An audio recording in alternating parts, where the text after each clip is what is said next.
Grožđe je od davnina poznato kao hrana bogova. Primamljivog je izgleda, neodoljivog okusa, veoma je hranjivo i izuzetno zdravo voće. Sjetimo se samo starih Rimljana kako su znali uživati, jeli su i pili po cijele dane, a zdjela sa grožđem nikada nije smjela biti prazna. No, dosta o Rimljanima, idemo se orijentirati na grožđe. U bobicama grožđa kriju se vitamini A, B i C, te velika količina minerala i hranjivih tvari kao što su folna kiselina, enzimi, proteini, kalcij, magnezij, kalij, mangan i fosfor. Vjerujem da ste sigurno shvatili da su bobice grožđa zapravo kuglice pune zdravlja. Zato vam danas donosimo recept kako ih sačuvati da duže vrijeme i van sezone grožđa uživate u svim njegovim čarima. Sada je vrijeme kada grožđa ima u izobilju i nikako se ne smije zadržati samo na ovom. Spakujte ga u tegle i uživajte kad god poželite. Bitno je da izaberete zrelo i slatko grožđe kako bi bilo što ukusnije. Prvo što je potrebno jeste da sterilizirate tegle u pećnici. Držite ih 10 minuta na 160 stepeni. Plodova jeseni stvarno ima u izobilju i bilo bi šteta ne iskoristiti sve ovo. Mnoge su dobrobiti ovog domaćeg voća, a pogotovo kada znate da je uzgojeno ekološki. Ukoliko niste u mogućnosti da sami uzgajate grožđe, obavezno kupite grožđe iz provjerenih izvora. Pregledajte grozdove da su zdravi i da nisu oštećeni, te krenite sa biranjem bobica. Prvo što je potrebno uraditi jeste poskidati sve bobice sa peteljki i dobro ih oprati. Prilikom pranja najlakše vam je izdvojiti sve eventualno oštećene ili pokvarene bobice.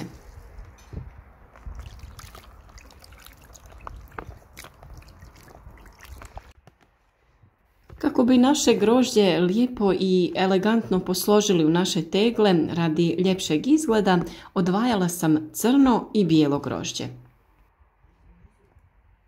To nije obavezno, to je više onako radi nekog mog gušta. Sada ćemo isti postupak napraviti i kod bijelog grožđa.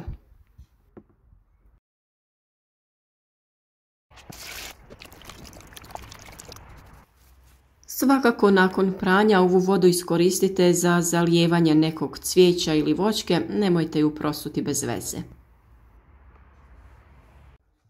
A sada na red dolazi onaj zabavni dio. Vrijeme je za pakovanje bobica grožđa. Ambalažu izaberite po ukusu ili koristite ono što imate. Recept je vrlo jednostavan, samo redamo grožđe u tegle. Vi možete grožđe svo pomiješati i zajedno ga spremati u tegle, a možete to raditi i ovako u slojevima. Stavite prvo sloj crnog grožđa, pa sloj bijelog. Tegle punite po želji, možete skroz do vrha, a možete do pola.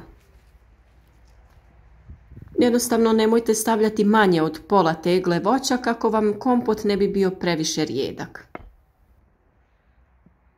Ako želite da imate malo više soka, onda stavite malo manje voća.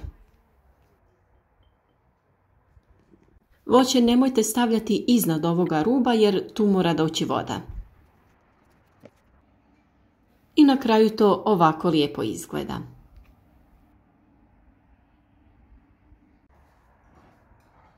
A u ove malo veće tegle ćemo izmiješati i bijelo i crno grožđe i onako raznoliko nasuti u tegle. A već smo spominjali da grožđe ima mnoge dobrobiti za naše zdravlje. Naime, grožđe čuva zdravlje naših kostiju. Smanjuje napadaje astme. Pomaže u borbi protiv migrena, štiti od bolesti srca. Smanjuje probavne smetnje, tjera umor i jača vid. No ipak moram vam reći da su ovo samo neke od pozitivnih utjecaja grožđa na naše zdravlje. A sada je vrijeme da krenemo sa daljnjim postupkom. Za ovaj recept nije vam potrebno mnogo sastojaka. Jedino što ćemo dodati u naše grožđe jeste šećer. Ja sam na teglu od 1 litre dodala 3 kašike šećera. Vi naravno možete dodati i manje šećera. Najmanje koliko je potrebno jeste barem 1 kašika šećera. U ovom receptu naravno koristim mjeru veliku kašiku za supu. U ove nešto manje tegle od 700 ml dodala sam 2 kašike šećera. Vi naravno možete dodati neke začine koji vama odgovaraju, a ono što ću ja da dodam jeste limun. Mi u dvorištu uzgajamo svoj domaći limun koji je zaista nešto posebno. Tek kada probate pravi domaći ekološki limun, vidite koja je to razlika između kupovnog i domaćeg. Stvarno nevjerovatan miris se širi kada ga uberete, a možete samo zamisliti kakvog je okusa. Limun smo samo oprali i narezati ćemo ga na ploške. U svaku teglu ćemo dodati limun po ukusu. I ovdje prilikom rezanja vidite koliko je ovaj prirodni domaći limun drugačiji. Jednostavno ima to nešto posebno. Limun jednostavno ugurajte ovdje sa strane pored grožđa i nakon toga vrijeme je da dodamo vodu.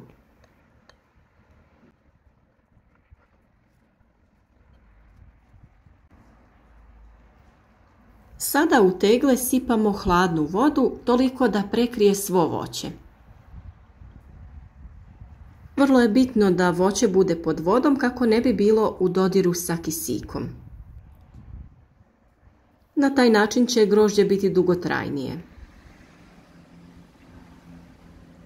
Nakon što ste nasuli svu vodu, stavite poklopce, dobro zategnite i prodrmajte kako bi se rastopio šećer.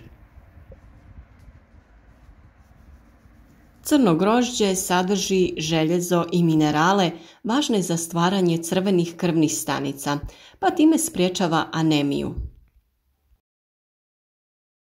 Pošto je kod anemije karakterističan nedostatak željeza, konzumacijom grožđa ćete dobiti potrebnu količinu željeza i minerala. Vrlo je bitno da jako dobro zategnete poklopce kako ne bi ulazio zrak.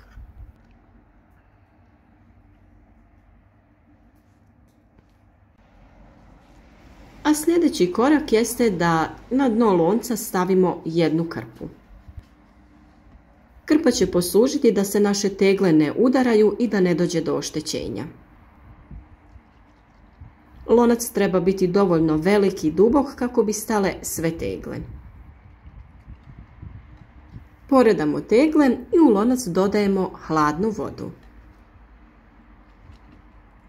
Usput prije stavljanja svaku teglu malo prodrmajte kako bi se šećer izmiješao i još bolje istopio. Sada dodajemo hladnu vodu i bitno je da tegle budu pod vodom sve do poklopaca. Ukoliko imamo tegle različitih veličina, neke će biti potpuno pod vodom. A sada onaj najljepši dio jeste loženje vatre da bi skuhali naše voće. Naravno, vi možete da kuhanje obavite i na bilo kojem drugom mjestu. Bitno je da je voda koju ste sipali hladna i da je pustimo da prokuha. Nakon što voda prokuha, kuhamo svega 3 minute. Nakon toga naše voće je spremno za zimu. Tegle možete ostaviti da se potpuno ohlade u vodi u loncu ili možete tegle izvaditi na jedno mjesto, prekriti sa nekom dekom ili stolnjakom. Vrlo je bitno da se voće postepeno hladi kako bi proces pasterizacije bio finaliziran. Ukoliko imate dostupno grožđe, vjerujem da ćete isprobati ovaj recept. Sok će dobiti onu karakterističnu boju grožđa, a okus je stvarno nešto što morate probati.